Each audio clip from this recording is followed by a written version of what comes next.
of punctuality to them. Given that this is their normal behavior, what can I do to change the way I react, the way I handle the situation? Power talkers accept personal responsibility. And there's so many examples of this in our daily interactions. Hey, suppose you're talking to a customer. Your gut tells you that this customer isn't really following you. They don't quite get what you're trying to explain. If you say, you know, I don't think you really understand, what do they hear? You're stupid. You're not intellectually capable of keeping up with my very clear explanation. You didn't say that, but when you say you don't understand, that's what they hear. Power talkers recognize that responsibility lies with these three fingers, so instead of you don't understand, when you see that a customer doesn't understand what you're saying, you say, you know, I don't think I'm doing a good job of explaining this. It's our responsibility. Ladies and gentlemen, you're here because you want to take control of the way your communication impacts others. If you say you don't understand, you and I need to make the leap to say, how is this going to affect the other person? When you say you don't understand, they're going to think, hey, he's calling me stupid. And there goes cooperation. Instead, to say, you know, I don't think I'm explaining this clearly enough. Power talkers accept responsibility. And the fifth trait of power talkers is that they are very good at building cooperation. I got a surprise for you here. Next meeting with Carrie, who's a wonderful presenter, is not going to be here at the Star Theater. In fact, it's wherever you want it to be because Michael is chartering a 757 and taking you all wherever you want to go. You can have the seminar anywhere. You get to pick. Where would you like it to be? Hawaii? I disagree. I disagree. What is your name, please? D? Interesting. D said Hawaii. I said I disagree. If you were standing where I am and you saw Dee's face, you would notice a change happened when I said disagree. Because it comes out of my mouth, D-I-S-A-G-R-E-E. But by the time it gets into her ear and hits her brain, she hears something completely different. What do people hear when you say, I disagree? You are wrong. What a bad choice. Weren't you listening to my story about Hawaii? What an idiotic thing. That's a wrong answer. I didn't say that. But the word disagree, those of you who took Psych, remember Psych 101, the principle of cognitive dissonance. Principle of cognitive dissonance is simply this. People like to be right. When people say, oh no, you're not right, you're wrong, they then dig in their heels and are determined to prove that they were right all along. Because D now, her mind is visibly going to justify, let's see, I said Hawaii for a very good reason. Here are 3 reasons why Hawaii is the right. She doesn't hear what I say. She's busy justifying her position. If you say to somebody in a conversation, you know, I disagree with what you're saying, they now get the clear message that this is a showdown. Only one of us is right, and it ain't you. And therefore, they don't want to cooperate. So power talkers are very conscious of their need to create positive interactions with others and build cooperation. And in fact, it's the next trait area of power talkers. They're very good at creating cooperation. Where regular people might say, you know, I disagree with what you're saying, power talkers instead would say, you know, I understand what you're saying, and at the same time, let's also consider this additional information. In other words, it's not one of us is right and one of us is wrong. You're the wrong one. But rather, there's some value in what you're saying. There may be some value in my ideas. In fact, maybe we can come up with a third approach that's different from what you thought and what I thought. Let's take the best of both and put them together. Power talkers build cooperation. And sometimes that's a matter of avoiding things like we talked about earlier, but avoiding words that make people feel conflict. It's certainly avoiding words like disagree. And it is instead building in the direction of cooperation. How many people here are in the sales profession? So who's not then? Okay, only one wrong answer. We all are, of course. And in its essence, building cooperation is the process of selling. It's building cooperation. But funny, you don't often go to parties and have someone say, "Hey, I'm a salesperson." They're not, people aren't all that proud of it. And I notice for myself, when I leave you this evening, I'll get a good night's sleep, I'll head back to Seattle tomorrow, and definitely, when I'm on the plane tomorrow, hey, when I close tonight and go back to my room, I'm played out. I'm talked out. When I get on the plane tomorrow, the person next to me will certainly say, "Oh, were you going to Seattle? Do you live in Detroit?" No, I live in Seattle. "Oh, well, what brought you to Detroit?" They want to start a friendly conversation. If I say, "Oh, well, I'm a speaker, and I write business books, and I was given a presentation last night," and they're thinking, "Oh, that's interesting. I've never met a speaker before. Now, what did you say?" And they're thinking, "Okay, we've got 3 hours here. Give me a seminar." Now, what I really would like to say is, give me a break. I'm all talked out. I need to rest. But this would be rude, so I found the best way to handle it is I simply say, "Oh, me? I sell life insurance." Those of you in financial services know, this is magic. They will not, even though there's nothing to look at, they'll be glued to the window the whole time. They're not what to risk talking to a salesperson. Why is it people have this image? But let's go to the dictionary. Let's look it up. The way dictionaries work, incidentally, is not some literary academicians write in the dictionary what words should mean. They instead literally send out postcards with a word written on it to thousands and thousands of people, and they ask you to write what it means to you, and then they compile those. Dictionaries, in other words, reflect common usage. They don't set usage. So let's go to Webster's. Let's look up sell. What does it have to say about sell? Well, let's see. It's pretty small print, but there are some words that jump out, like betray, cheat. Oh, I have not altered this definition. This is in Webster's. This is the definition of sell. Let's hold it. Let's get a closer look. This can't be right. Let's get a closer look here. Let's see. To deliver or give up in violation of duty, trust, or loyalty. To betray, especially foolishly or dishonorably. To deliver into slavery for money. Hold it. To impose upon, to cheat. That's the dictionary definition of sell. How it got there, of course, is salespeople put it there. Salespeople put it there by treating customers in a manner that makes them not want to be sold to. Now, fortunately, we're talking about the salespeople in the other auditorium, not us. Still, we've got to recognize going in that people have a predisposition to not want to be sold to because they perceive that salespeople are going to... When those kind of salespeople talk to me, I feel like, okay, they just came out of the training seminar, and the training seminar said, these are the 17 key wonderful things about our product. Make sure you do not let the customer get a word in edgewise. They're going like, there are 17 reasons why you should buy from me. Now, do not interrupt. I've got to give you all 17. That's not the way to sell. And as a speaker, I'll often hear one of my colleagues, somebody who you hear at Yes, and I might be sitting in the audience saying, well, hold it, wait a minute, that's my material. And I think, well, no, is that, or did I hear that from someone else? Because there's only so much truth going around. But what I'm going to share with you now, I remember the shower I was standing in when I thought of this. It was purple tile. It was in Niles, Illinois. If you ever hear anybody talk about CPR selling, that's my material. Here's the best way to sell. First, quit closing sales. Because remember, we're here tonight talking about the impact language has on us and our behaviors. What is in your words is in your mind, is in your actions. Well, closing sales, that means like, I got the signature, I've got the money, I'm out of here.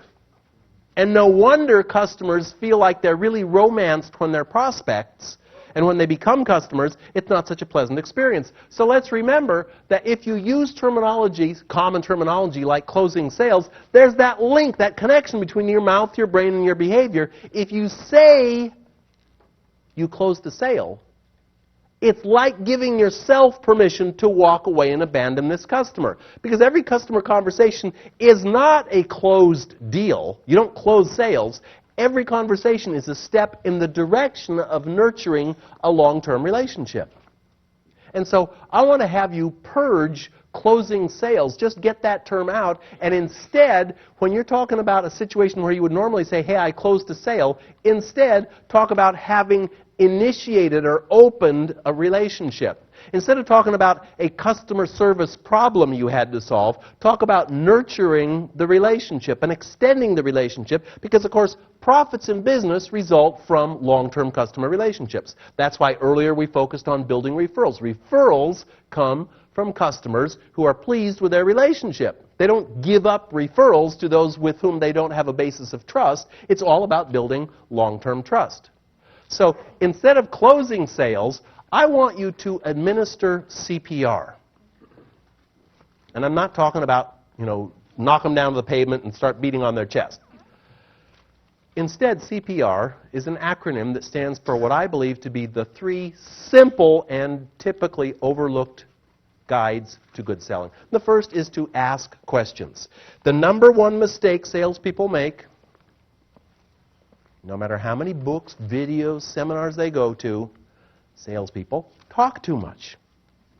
The best trait a salesperson can have is to ask good questions. They come in 3 varieties. Open-ended question, for example, those of you who are in real estate sales here, is not to say, let me tell you about the 7 houses I have listed in this area, and let me tell you why my brokerage is the best one, let me tell you why I'm wonderful. The best thing to do is to say, tell me, as you choose a realtor to help you in selecting your new home, what are the things that are most important to you? And then you have to shut up. It's very hard for salespeople to do. You have to shut up and let them tell you. An open-ended question allows you to assess their communication style so you can tune into it. It allows them to tell you what they care most about. It allows you to tailor the approach you're going to use to what they really want.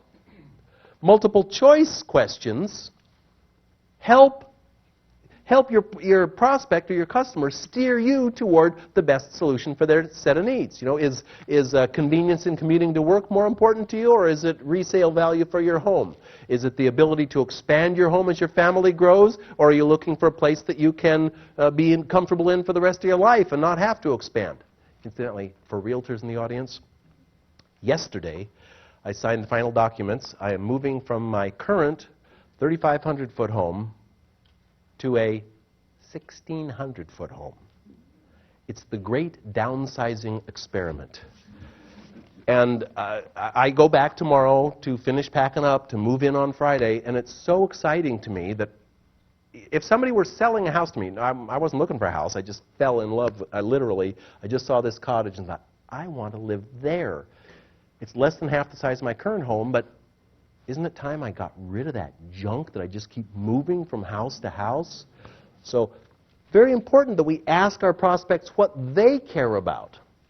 Multiple choice lets them steer you toward what they care most about. And yes/no questions are only useful in 2 situations. One is when you really don't want to make a sale. I'm in real estate. Want to buy a house from me? No. Oh, sorry I bothered you. The second situation, though, is one in which your gut tells you you're being strung along. There are some customers you deal with and you just know they're not going to buy.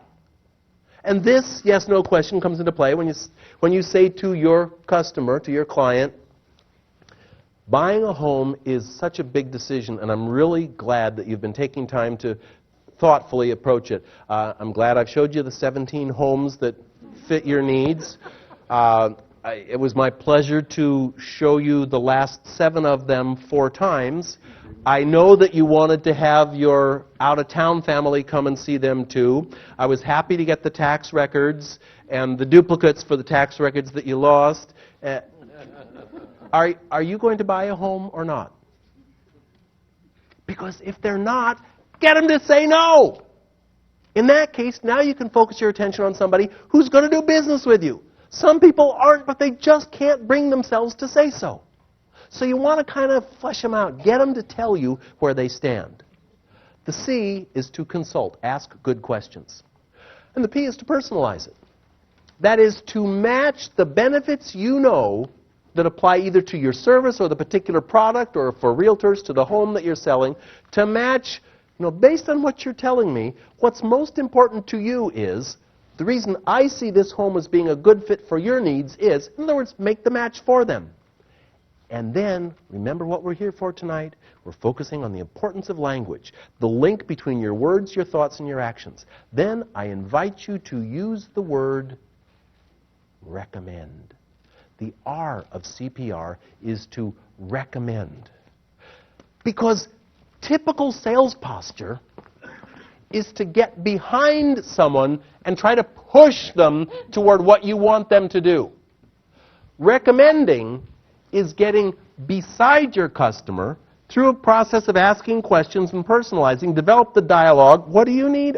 This would fit, In other words, an advisor, a consultant, helps customers make, and the advisor makes recommendations that are in the customer's best interest. So I would like you, even if you don't remember CPR, I would like you to remember the word recommend. Because if you adopt as your goal in selling the ability to make recommendations for your clients, that will keep you on the track. Hey, you can't make a recommendation if you don't know what's good for them.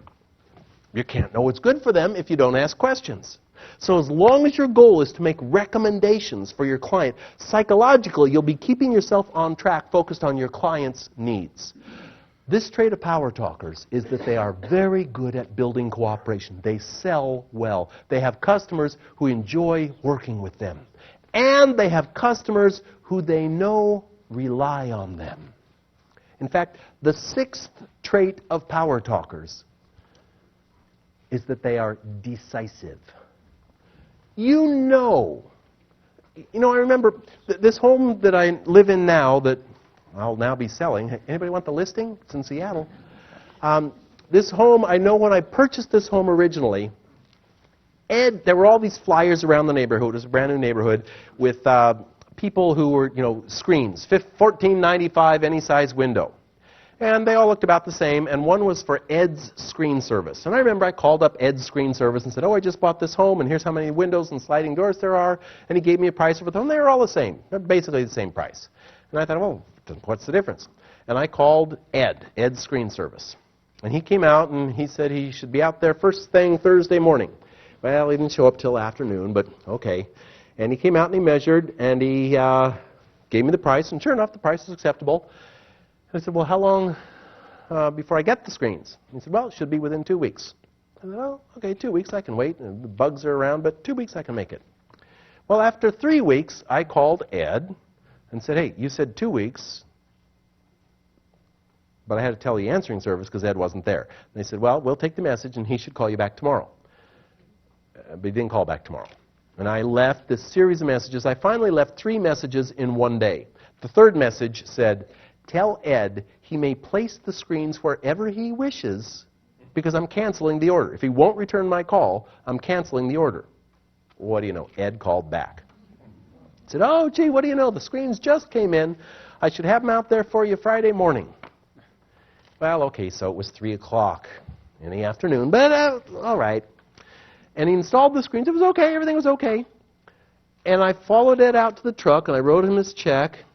And as he was getting in the truck, I thought, my goal is to help people. I focus on language in selling relationships. I want to do Ed a little favor. I said, Ed, before you leave, I just want to let you know, I write books about how to communicate more positively.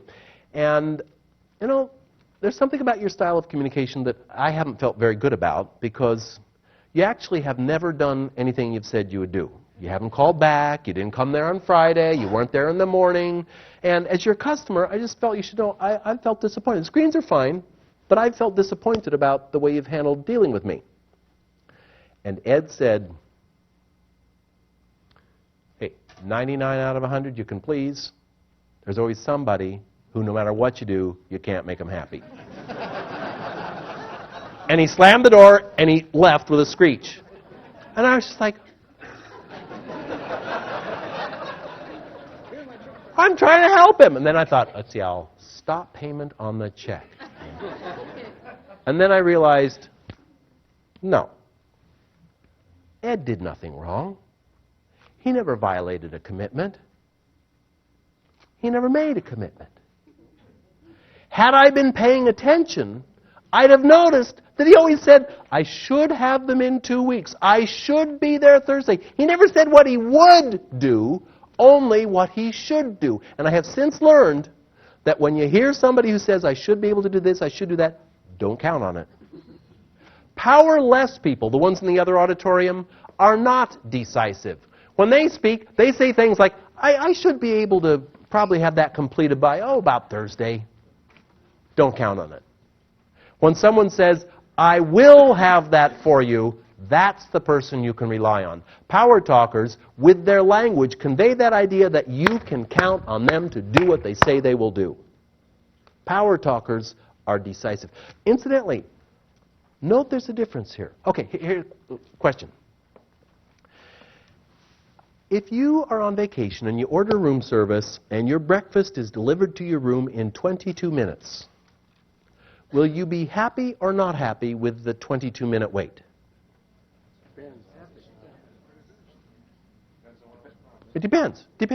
If there's a little placard at your bedside table that says, Express breakfast, delivered in 15 minutes, then from 14 minutes on, you're going, what is wrong with them here? Where is my breakfast? They are so slow at this place. What is wrong with them?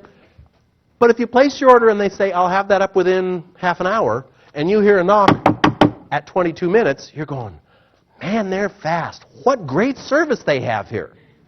It's the same 22 minutes. Your satisfaction is dependent on the gap between what happens and what you expect to happen. So if you think you're going to get it done by Thursday, don't say, I should have it by Thursday. Don't say, I'll try to have it by Thursday. Don't even say, I will have it by Thursday. Say, I will have it by Friday. Then deliver on Thursday. They now go, whoa! Beat his word!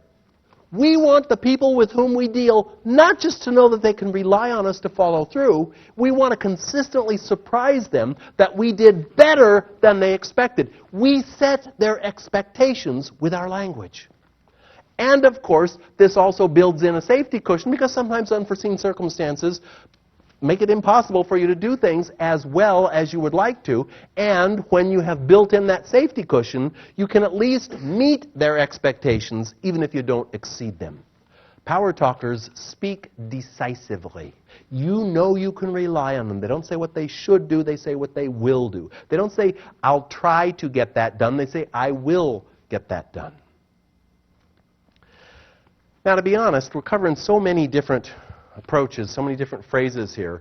And while they're all important, to tell you the truth, the one that means the most to me,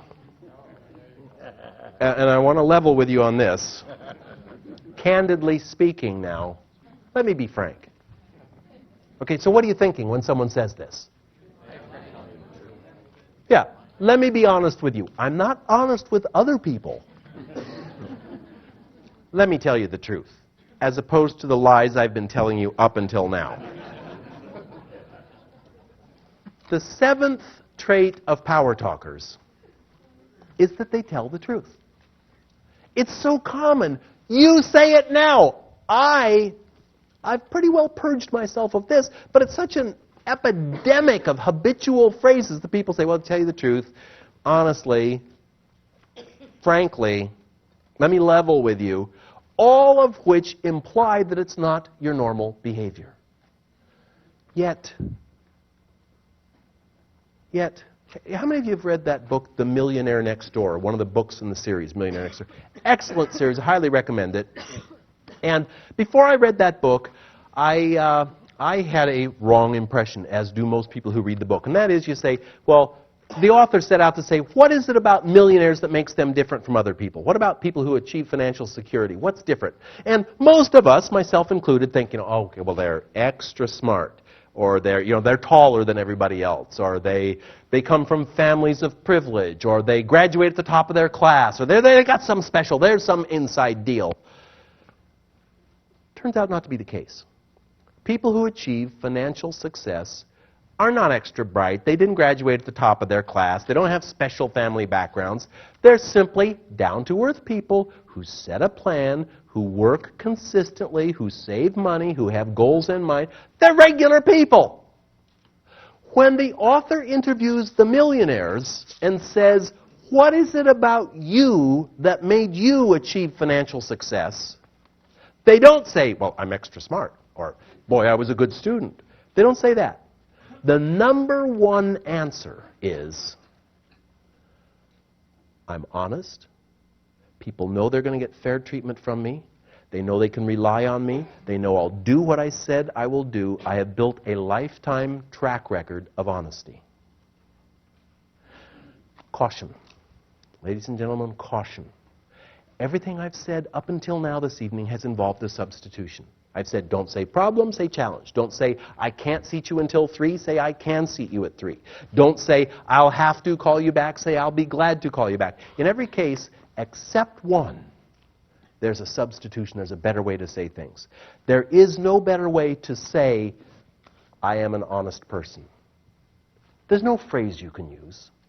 All you can do is create a lifetime pattern, a record of people knowing that you are truthful. Don't lie. Don't lie on the little things. For yourself, establish for yourself a personal 100% record of you tell the truth. And I'm not just talking about big lies, little things like, okay, anybody here married still? Okay, so, you never take the trash out on time. Never? I think there was once, 4 years ago, didn't I take it? You always do this. You never do that. Those are not truthful statements. It is also not truthful. Okay, this is getting a little extreme. Something you will not hear me say is, I don't remember. Because literally, from a biological standpoint, you remember everything from the moment of your birth. Some would say from the moment of your conception, or at least some point as you were developing in your mom's womb, you started remembering things. Right now, you remember every sound, every smell, every sight, everything that's occurred to you in all your life. Now, you might not recall it at this moment, but you do remember it.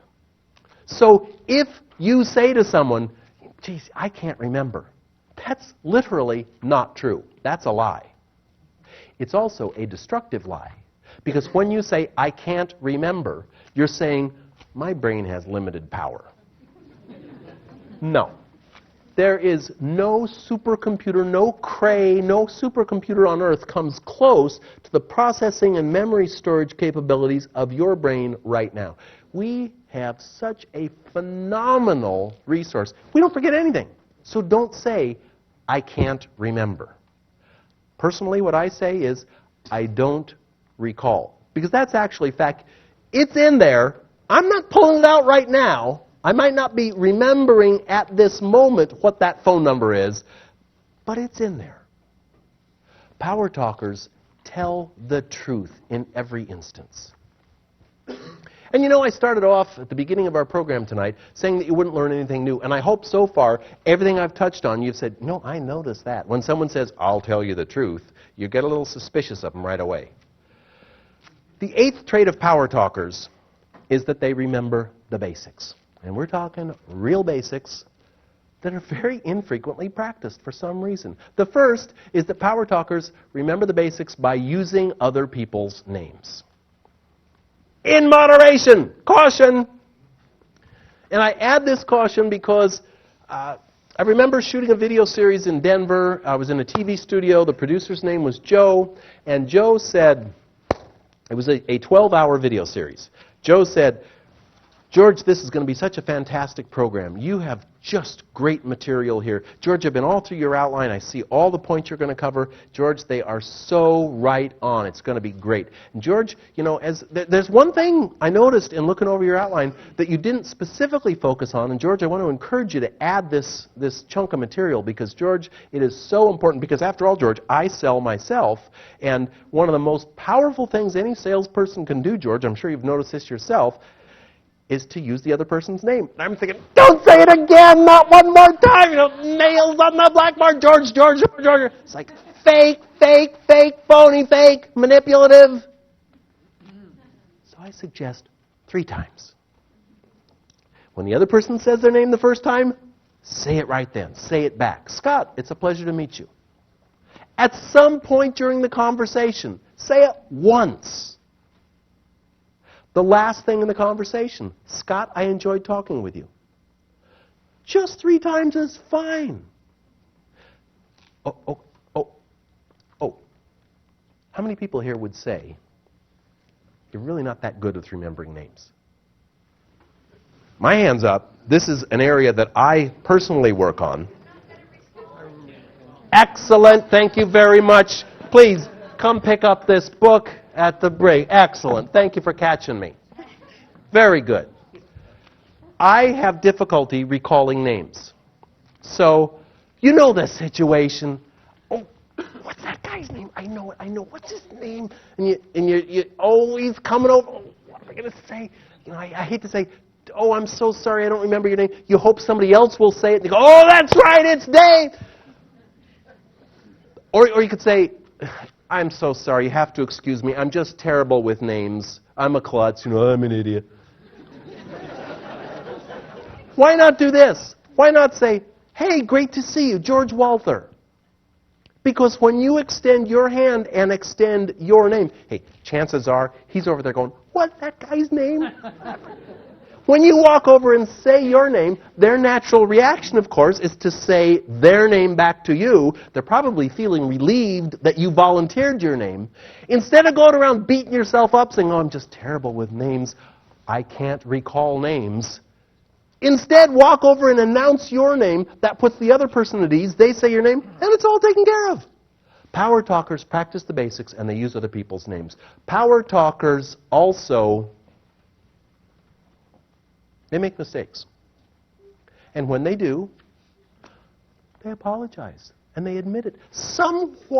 I don't know why, those people in the other room, the losers, somehow they got it in their heads that admitting to a mistake makes them look bad. It's not the case. When you admit to a mistake, I know I'm dealing with a printer right now and a designer. I'm doing a redesign of my logo, and my whole corporate look is I'm kind of rebranding myself. And I just was reviewing the proofs that come from the printer, and I go, hey, what about the red bar along the bottom?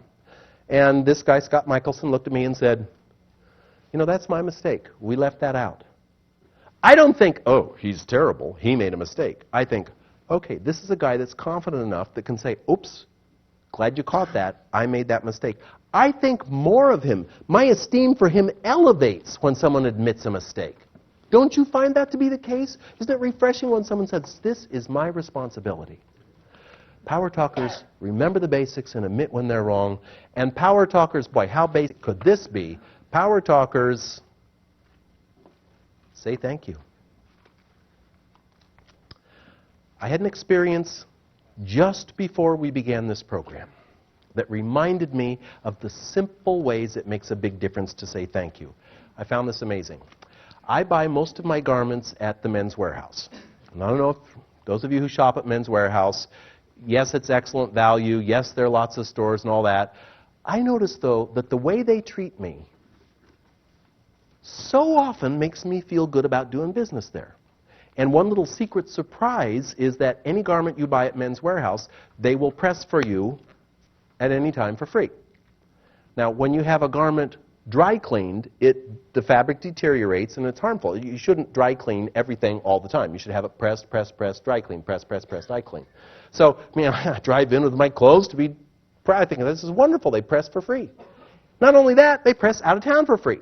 So just before we began this evening, I dropped my suit off at the Men's Warehouse over on Lake Orchard Road, and they pressed it. Orchard Lake Road. And just before we began this program, I took the suit off the hanger, and inside was a note. Handwritten from Amar Jargis. Thank you for giving me the chance to serve you.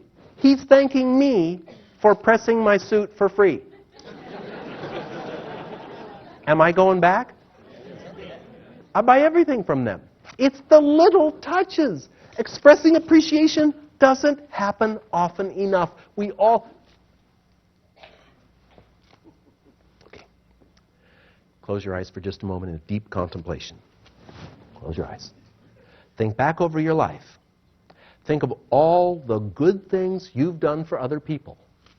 Think of that. You weigh it out all the years of your life. What good things have you done for others? Okay, now think about the appreciation you have received from others.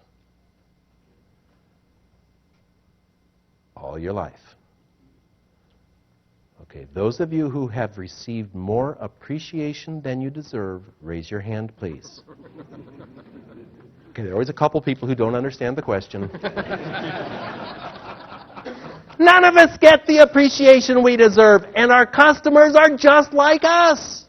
We're going through life going, hey, I do a lot of good stuff. I don't get appreciated much. When someone says, thank you for giving me the pleasure of pressing your suit for free, like, yeah, I've been waiting for this. I'll go back. Power talkers express appreciation. What did you come here for tonight? Learn.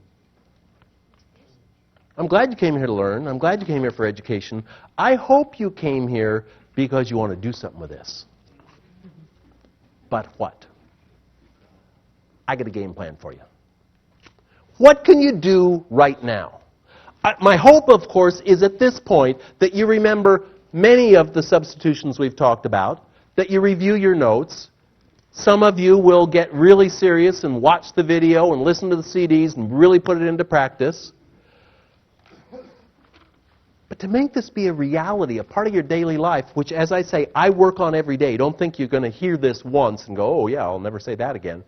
Here's some steps I want to encourage you to take. First is to notice yourself and others, and you will. The next person who says to you, well, to be honest, you'll definitely notice. The next time when someone says, I'll have to call you back, you're going to be thinking, you know, that would sound a lot better if you said, I'd like to call you back. The next time someone says, you know, I've really got a problem with this customer, you're going to be thinking, you know, you'd have a much more positive approach to things if you said, I have a challenge with this customer's account. The next greeter at a restaurant who says, I can't seat you until 9:30, you're going to be thinking, you know, you could have said, I'll be glad to seat you at 9:30. You will notice yourself and others. I invite you to select an office supporter. Perhaps you have a colleague here who's gone through the same curriculum that we have done today. If not, then tomorrow do your own little training session.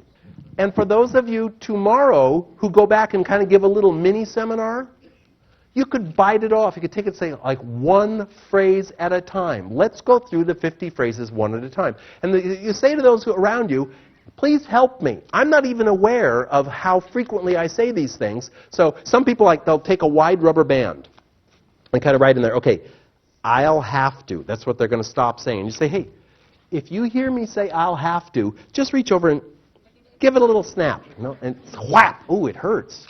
And you learn. And if you don't learn, then we've got the advanced course in power. Get somebody at work to help you pay attention, and of course pay attention to them. Do it at home. Hey, if you go back to your kids and say, I'll give you 50 cents every time you catch me saying I'll have to, it's amazing how helpful they will be.